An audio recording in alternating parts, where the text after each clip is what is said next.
Donc avec Plotly, simplement en lui demandant de tracer la trendline et avec la méthode OLS, il m'a généré une série de valeurs. Hein. Donc il m'a série la valeur 3,08 que vous voyez après le Y égale.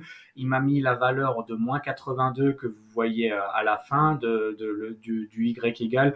Et il m'a mis une valeur R au carré égale 0,25. Donc tout ça, il l'a fait automatiquement. Et maintenant, je vous montre comment on aurait pu nous récupérer ces valeurs. Alors je vais importer une nouvelle librairie que j'ai pas encore utilisée.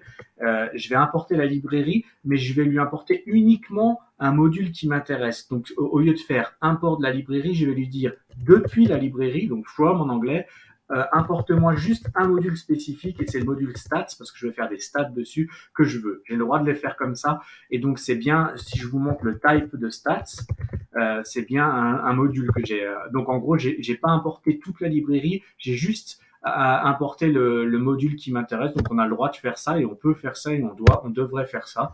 Voilà. Et donc il a un truc qui s'appelle en rapport avec la ligne de régression linéaire. Donc je vais commencer avec un L et je vais voir tout ce qu'il me propose. Lis quelque chose et c'est là. Et donc, il y a écrit line regress, donc en gros, régression linéaire. Donc, il a une méthode spécifique pour la régression linéaire. Je vais mettre un point d'interrogation et je vais voir ce qu'il me demande à mettre en entrée. Pourquoi il ne l'a pas exécuté là? Pourquoi il ne l'exécute pas? Je suis en code pourtant. Alors, qu'est-ce qu'il me fait? Ah, si, il me l'a fait, pardon, excusez-moi, elle était en dessous. C'est parce que je l'avais pas. Voilà, donc il me dit en gros que je dois mettre un X et un Y, donc on comprend assez bien. Hein, donc je vais en fait, il va me donner des valeurs de régression linéaire en fonction de mon X et mon Y. Mon X, c'est celui-ci de départ, je vais le reprendre celui-ci. Donc soit je lui mets X égale, mais j'ai même pas besoin parce que comme je le fais dans l'ordre, si vous mettez les paramètres dans l'ordre où elles sont, vous n'avez pas besoin de donner le nom du paramètre. Ici, j'ai mis le nom du paramètre x égale et y égale dans le scatter parce qu'il y avait une première ici, un premier paramètre qui s'appelait dataframe que je n'ai pas utilisé.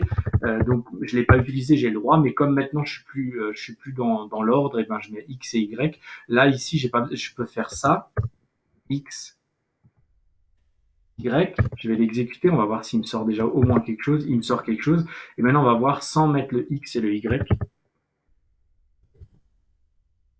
Me sort la même chose, vous comprenez l'idée parce qu'en fait le x c'était le premier paramètre, le y c'était le deuxième et comme je les mets dans l'ordre, j'ai pas besoin de les appeler comme ça.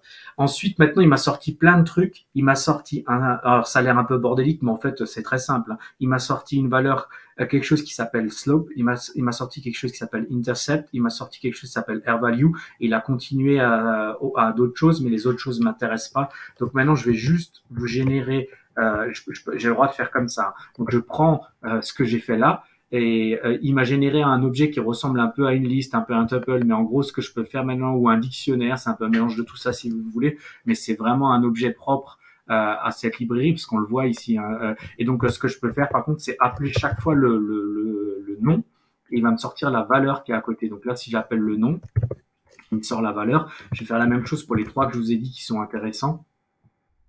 Tac, tac, et tac,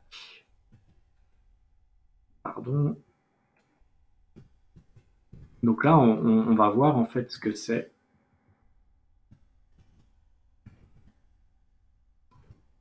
Voilà, je vais l'exécuter.